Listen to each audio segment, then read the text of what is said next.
Washington Square.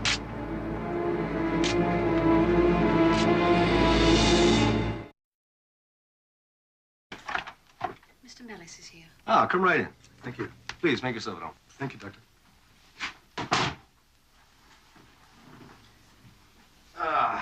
Now. Mr. Mellis, how would you describe your past relationships with women? Like that of any other man. Normal. I enjoy women. You must have gotten angry with some, I suppose. I lost your temper. Well, I wouldn't say that. Perhaps a little irritated, or if they did something stupid. But no violence. Never. That thing that happened was just an aberration. Well, some people need violence as a release, a safety valve. But you know all this, of course. I told a friend of mine that, you know, he hates prostitutes. And he had one of them in a hotel about a month ago. And she tried to get more money out of him. She'll never try that again. He beat the hell out of her.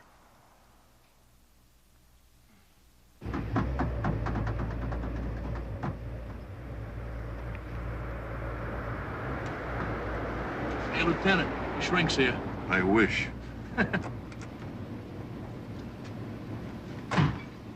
Hey, Doc! Doc! Lieutenant Pappas would like to see you in his office.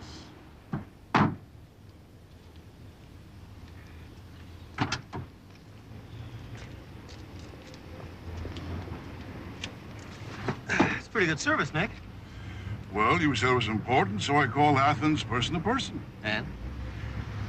First, tell me if I'm going through one of those patient confidentiality things again. Depends. Okay, I'll take a chance. Levy? Oh, old man Mellis never had a heart attack. In fact, when the lieutenant called him, he was riding a horse. And as far as he's concerned, his son George is dead. He threw him out years ago without a dime. When the lieutenant asked him why, he hung up. So the lieutenant calls a Colonel Galapos. Yeah, an old buddy. Yeah. And the colonel says that George was busted for beating up prostitutes. They even tied him in with the girl whose body they found in a hotel room. The old man paid somebody off, and George got kicked out of the country. Okay. Yeah, thanks, Nick. I owe you one. Hold on, Peter. This one I want to collect on. Found a girl in an alley a few months ago, and if your man is on the loose again, I want to know about it. Sorry, Nick, but I don't know a thing. See you Thursday night, huh? Excuse me.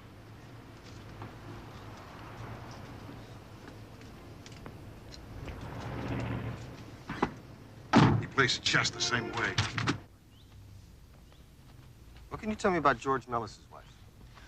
Oh, I've looked after Alexandra and her sisters since they were born. They're probably the most perfect set of identical twins I've ever seen. I remember one time giving some medication to Eve that was really meant for Alexandra. And even now, I can't tell them apart. Alexandra did come to see you after I called. Oh, yeah, Eve arranged it. Peter, what is it you really want to know? I'm not sure. There's something going on in that family, and it worries me. Now, when Alexandra came to see you, how do you know it was her if they're so identical? Oh, George Mellis took care of that. What he did to Eve. There's still a small red scar on her forehead. I see. And both sisters are heir to a large fortune, aren't they? It's private family business, but I suppose there's no harm telling you that Eve has been disinherited. And Mellis's wife gets all of it. I suppose. A psychotic and a rich wife. That what's worrying you? Yes. The trouble is, I need proof before I go to the police, and if I do, I might be violating my professional ethics. It's very frustrating.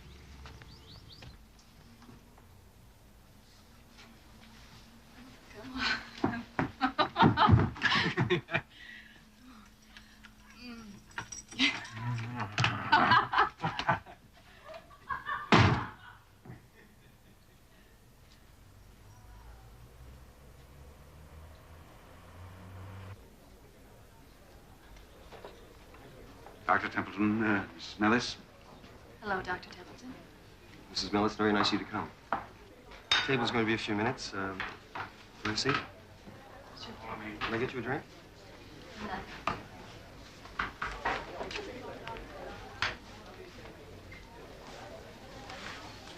You look very well. How do you feel? Oh, you've got the wrong patient, Doctor. I feel fine, thank you. I was going to call you about George, but I didn't think it was proper. Well, I often like to talk to the family, try to get another point of view. I see. Well, George is the last person in the world I thought would need a psychiatrist. He's kind and loving. I couldn't ask for a better husband. Has he told you why he's seen me? That he's been under a great strain lately. His partners at the brokerage firm where he works put most of the responsibility on him. As you know, he's very conscientious. Mrs. Mellis. Yes? Why, Mrs. Mellis, You seem a very happy, well-adjusted young woman, and yet I've talked to John Harley, and he's told me... There you are, darling. George. I called the house and they told me you'd be here. Doctor. Well, How are you? May I join you? Thank you.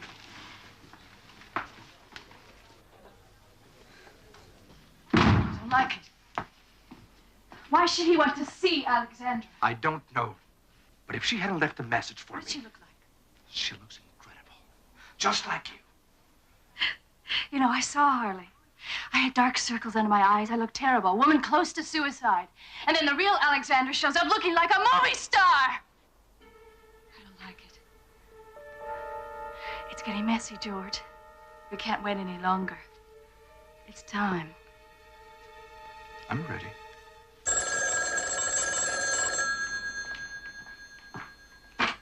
Yes. I hope I'm not disturbing you, Eve. It's Keith Webster. I'm sorry, I can't talk to you right now. I was just going out the door. I'll only be a minute.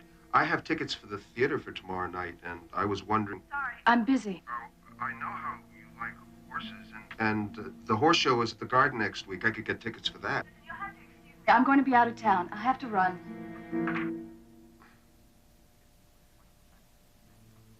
It didn't take him much time to get back into action.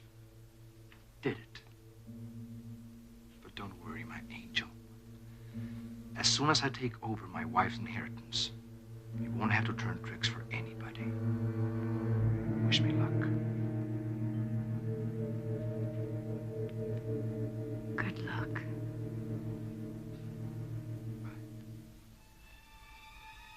Just the two of us, darling. A weekend up at Dark Harbor alone. We'll get rid of the servants. It will be like another honeymoon. Well, I wish I were in your condition, Kate. I'm much more than a patient, John. Just tell me what's wrong with me. Oh, age, mostly. A little hardening of the arteries and a few other small infirmities that go along with it. So what are we going to do to stop these bloody, silly dizzy spells? We have medication for that. When are you going to retire? When I have a great-grandson to take over my company. John, do you know one of the big disappointments of my life, John? Eve. I cared for her so much, I wanted to give her the world. She never gave a damn about anybody but herself. Oh, you're wrong, Kate. She cares a good deal for you. Bloody hell, she does. I can prove it. A few months ago, she had a terrible accident. Almost died. You never told me. I couldn't. She made me promise not to. Didn't want to worry you.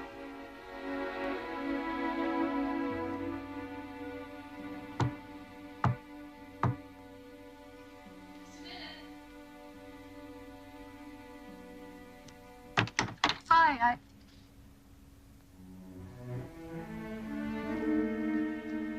May I come in? Yes, of course.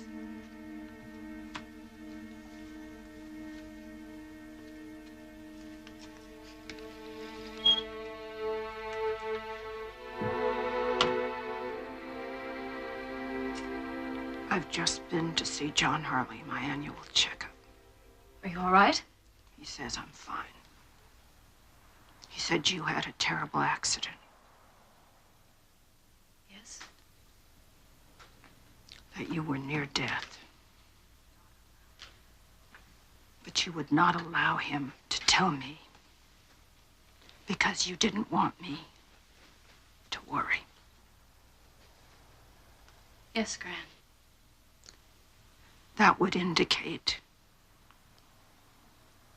certain things to me. That caring still existed between us. Never stop caring. I'm sorry, Eve. Forgive me. I was an old fool. I was much too hard on you. I couldn't bear it if anything happened to you. I couldn't. I'm all right, Gran. We'll make a fresh start. That's what we'll do.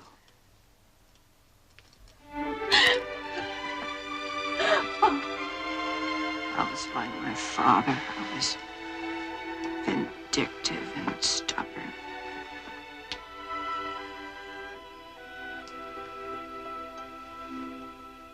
I'll make amends, Eve. First thing I'll do is put you back in my well. Just you and your sister.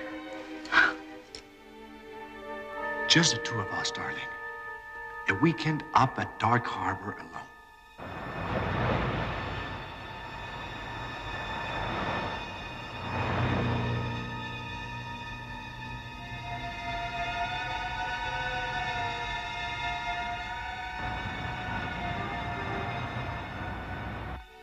There will be a motor launch waiting at Gilkey Harbor.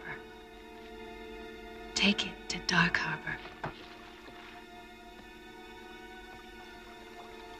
Come in from the eastern end so you won't be seen. Tie the launch to the Niliraga. And then take your bride for a moonlight sail.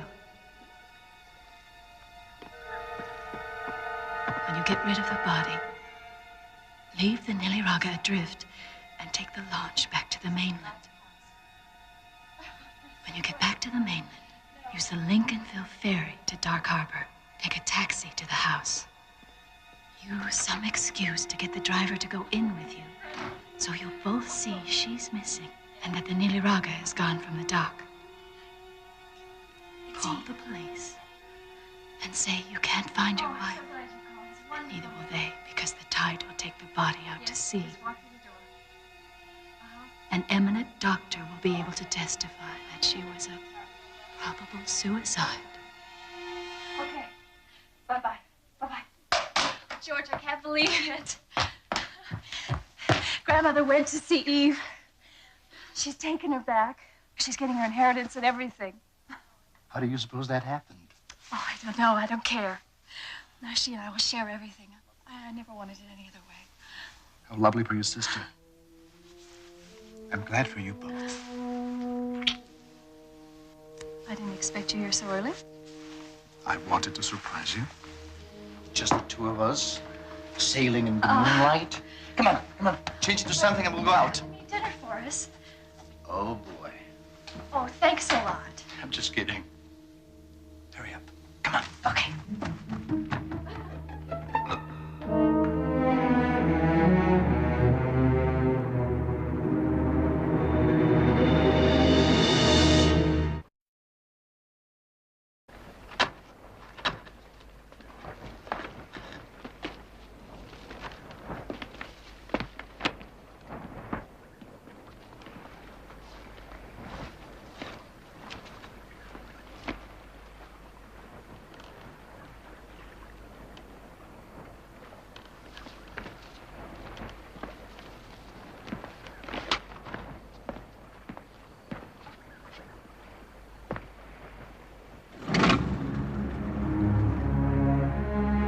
Darling? Yes. The launch needs more slack.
I've had to sedate her. She'll be all right for a while. Poor Alex. She hasn't stopped crying. Why? Why would anyone want to kill him? It must have been a robbery. Dr. Templeton. Mrs. Millicent called her asking to see me. This is Mrs. Blackwell, Alexandra's sister Eve, and Brad Rogers. I thought it might be helpful if I had a talk with the granddaughter. Oh, Doctor, thank you very much. I appreciate that. I know you must be very tired of hearing this, but I really can't tell you and your sister apart. It really doesn't help me to do anything for Alex. She's devastated. You wouldn't be able to tell us anything, would you? Was he afraid of anyone? Did he ever say anything? The police have already asked me. Unfortunately, I wasn't able to help. Yeah, and they called me as well. What I don't understand is why the police in New York should become interested in this case. I really don't know, but I was his doctor, and the police are very involved. In fact, Lieutenant Pappas from Homicide is flying up to Maine this morning. No one can figure how Malice got on the island. Ferryboat operator and the man who runs the airport swears they never saw him that night. How about a private boat? No, we checked all the boat people in the area. Zilch. You, talked to his wife, like you said? Well, they were coming up here for a weekend together. The ticket people at LaGuardia saw her check in. Then she missed the plane. Hey, Lieutenant. Got bloodstains beneath the railing. Do you mind if I take this home for a lab test? They closed from the house. Mellis was killed on the boat and his body was thrown overboard. The murderer thought that the tide would take it to China. Is that an educated guess? After the lab test told me that the bloodstains on the rail were his, it is educated. You're holding out on me, friend. Mellis was your patient. If he wasn't talking about his mother, he must have been talking about his wife. Come on now, Nick. That's privileged information. Even if he did, so what? So she is number 1, 2, and 3 on my list of suspects. What are you, nuts? Oh, Shrink says nuts. Alexandra Mellis could not have killed her husband. She had a motive. She says she was on her way up to Maine when she gets a call at LaGuardia from her sister to meet her right away back here in the city. Only the sister never shows up, and Alexandra never gets to Maine. And what did her sister say? These are twins, Doc. One inhales and the other exhales. One lies and the other one says it's the truth. Sure, Eve called her. But Alexandra goes to the wrong place. Bah! Doesn't sound like you got much of a case there, Nick. Well, how come the servants got the weekend off? Somehow she got to that island. She wanted him up there alone, with no witnesses. You still haven't told me what the motive is. The one you gave me. Me? Yes, you. Mellis liked to beat up on women. He did a number on her, and she couldn't get a divorce. Why should he give her one? An heiress and a pauper? She had no choice. She had to kill him. Hey. Who's the analyst there, huh? Me or you? Oh, very clever, and very evasive. Now, you tell me what you and Alexander were talking about at lunch 10 days ago. Was she tense? Hysterical? Angry? Well, I hate to do this to you, Nick, but I've never seen a more composed, well-adjusted young lady in all my life. She's, frankly, just the kind of young woman I'd very much like to get to know. Well, that explains this hosing that I'm getting. I saw Dr. John Harley this morning. According to him, Alexandra Mellis was threatening to commit suicide.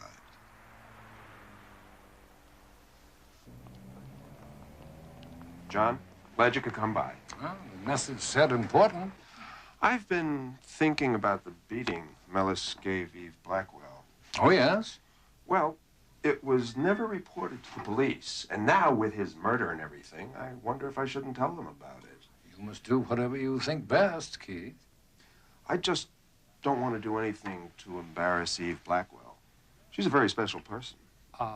Yes, she is. My problem is, if the police do find out, they could bring me before the hospital board. Well, I don't see how the police could find out. I mean, Eve would never mention it. After all, she's very grateful to you. Except for that one little scar, why, you'd never know that she'd been disfigured. What little scar? Thank you. The one on her forehead. She told me that you were going to remove it in a month or two. When did you last see Eve? Oh, a couple of weeks ago, she came in to discuss a problem her sister was having. And except for that one little scar, I still couldn't have told them apart when Alexandra came in the next day. I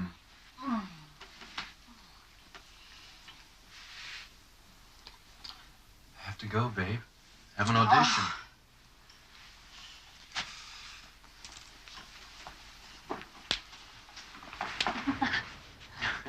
Will I see you tomorrow? There's a chance. Oh. Give me a call. You really like the watch, don't you? Love your taste. Rory.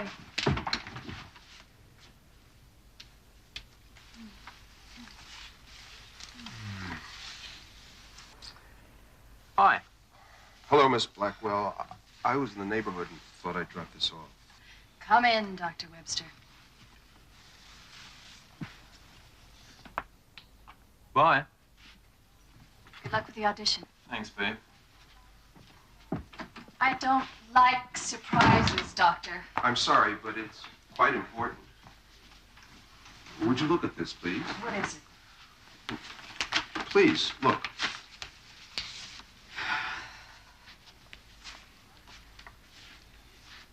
Why are you showing me this? You remember, it was taken right after the final bandages came off. Of course I remember.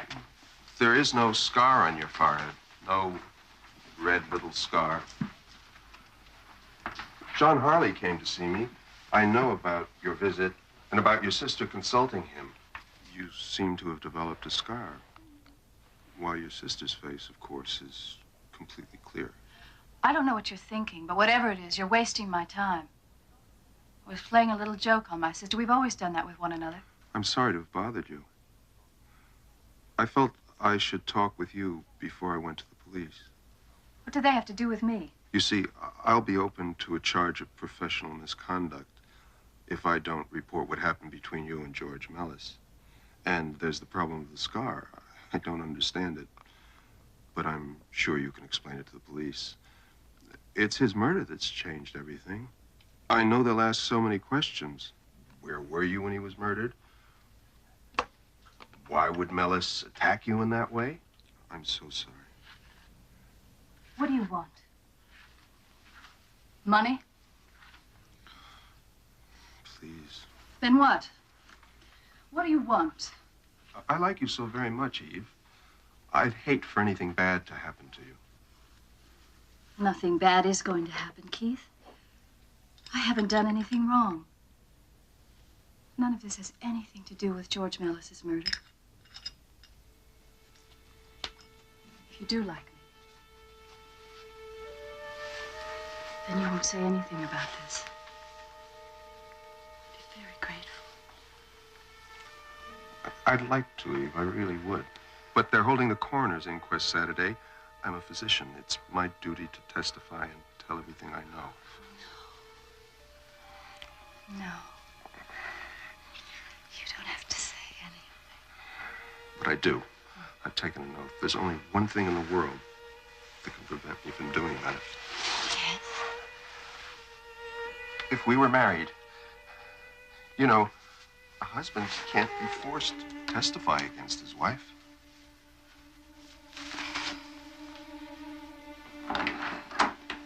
Don't touch me. Congratulations, Mrs. Webster. Mr. Webster, thank you. Have a nice trip.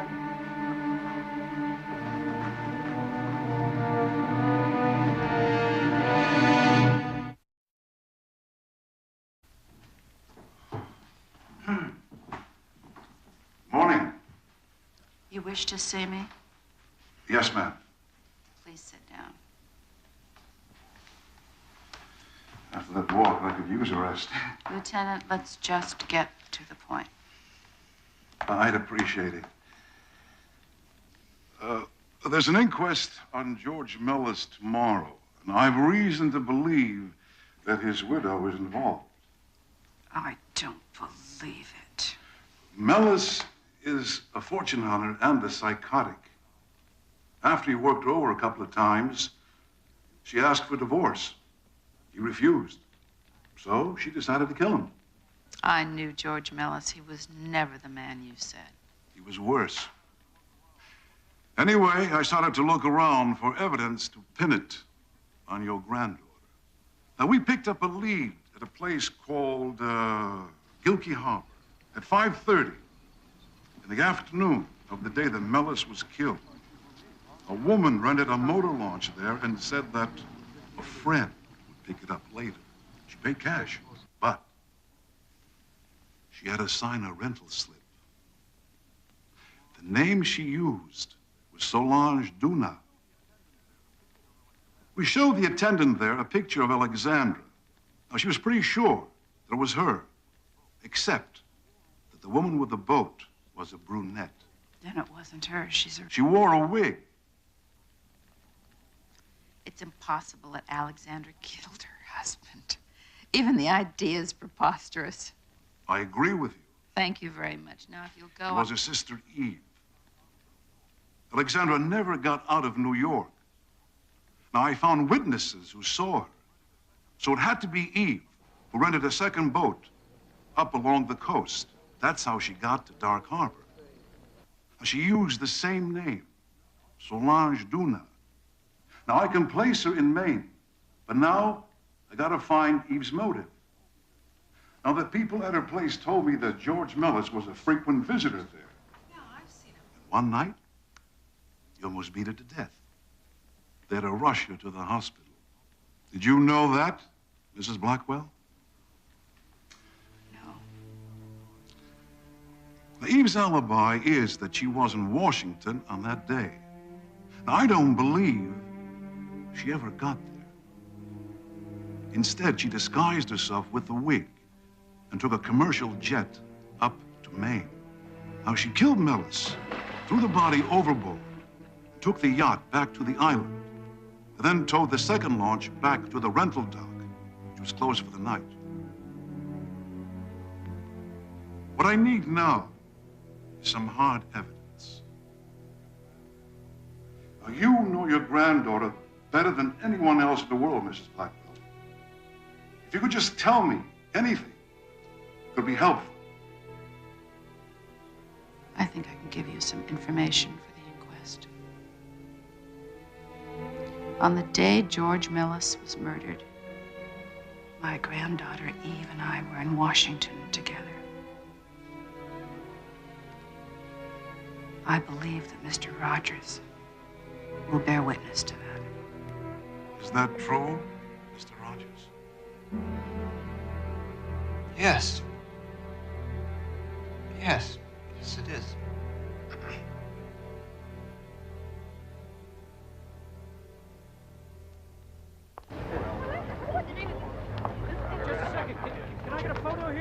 Look, you guys, I told you to get no statements and no photographs today. Now get out of the way. Alexandra.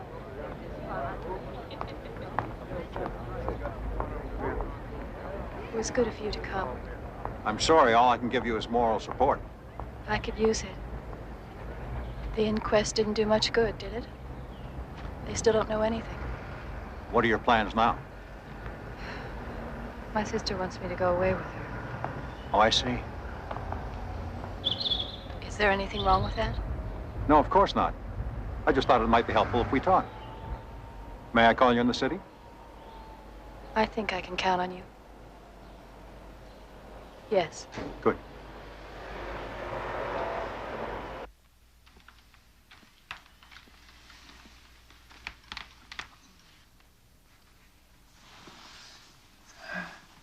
No way around it. It had to happen. What had to happen? Ooh, what cute little wrinkles. I'm not. You're getting to be an old lady. I'm 25 years old. All right. You've still got a few years left yet.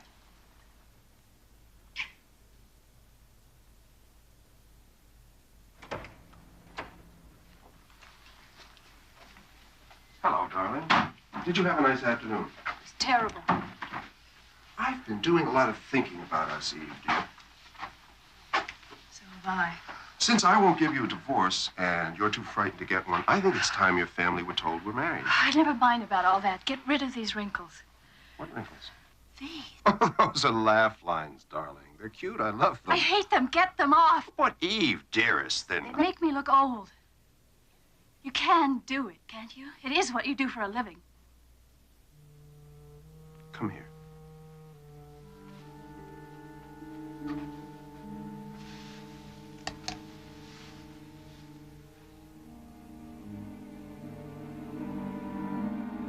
If it'll make you happy, Take these off, too, while you're at it. I'll do what I can. Now, I have a wonderful surprise for dinner. And this, my love, is the Holbein. It's magnificent. It's my son's favorite. He used to sketch from it as a boy. Good evening, Doctor.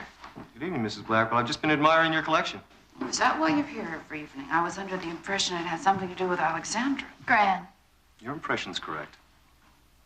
Do you know anything about business? Not very much, I'm afraid. Are you incorporated? No. Bloody hell. You certainly don't know anything about business. You need a good tax man. I'll set up an appointment for you. Thank you, Mrs. Blackwell, but I'm doing just fine. My husband was a stubborn man, too. You invite him to dinner. I'll talk some sense into him.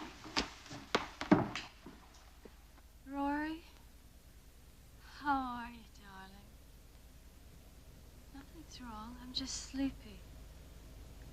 I'm sorry. I'm at this medical convention.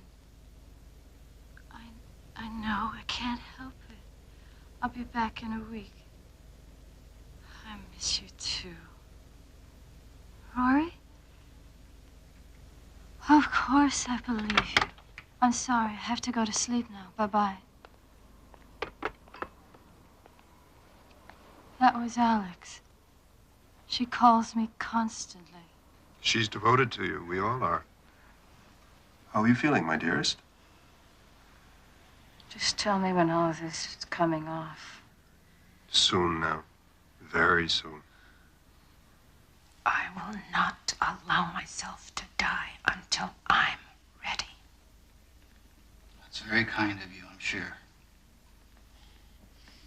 No. With you, death takes a holiday. Brad. Dear Brad. I'll confess to you now, Brad. I couldn't have made it through all these years without your loyalty and your love. Careful. I could ask you to repeat that. I'll deny it. Nothing wrong with you. Brad, I can't leave yet. I can't. There's no real heir to take over the future of Crooked Brent. Well, it's in the hands of Alexandra and her doctors. Now let them marry and give us a future.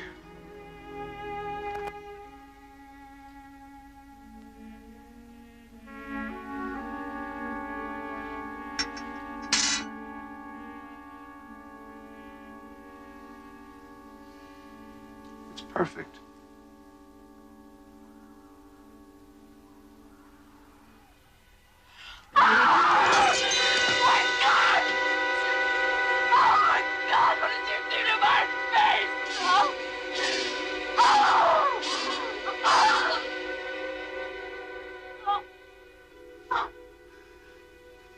It's all right, darling. It's all right. You're mine now. And I'll always love you. Always.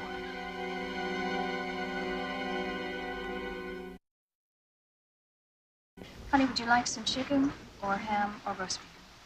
Yes, please. Okay, I'll give you this piece here. It's not too much. Here you go, honey. Thank you. I think we can safely say that Kate had a wonderful birthday party. I thought she looked absolutely radiant, didn't you? She always has. I suppose she always will. So you going to need a town tomorrow? Yeah, but I didn't want to take my car. You driving? Yeah, after lunch. You know, 2 o'clock? Father, aren't you going to eat anything? Yes. That sounds nice. Thank you. I think it's better if we just leave him alone, don't you? We'll go. Yes, please. Thank you, darling. No biscuits, darling? If I should want another biscuit, I'll let you know. Can I be excused, Mommy? Can I go sailing now? It's raining outside, son. You'll have to wait till it clears up. Good morning. mean, Gran, it was a great birthday party. Was it? I'm so glad you enjoyed it. I enjoyed the way you played the piano very much, Robert. You were wonderful. Good morning, everyone. Good morning, Good morning, Kate.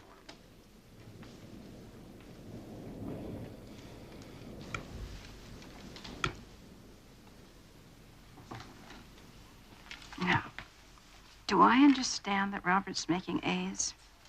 All A's. Top of his class. Well, when he's old enough, you should really send him to the Wharton School. It's quite the best, and they'll do a fine job with him. My dear sweet Kate, don't you ever give up? Robert's going to do exactly what he wants to do. He has a remarkable musical talent, and he wants to be a classical musician. Indeed. And I shall certainly try to help him, of course. He's going to choose his own life, Kate. I wouldn't dream of interfering. In fact, maybe I can help. How's that? Well, I know a man who is a friend of the conductor of the New York Philharmonic. Now, we'll arrange a musical recital, and we'll let him judge Robert's obvious musical talent.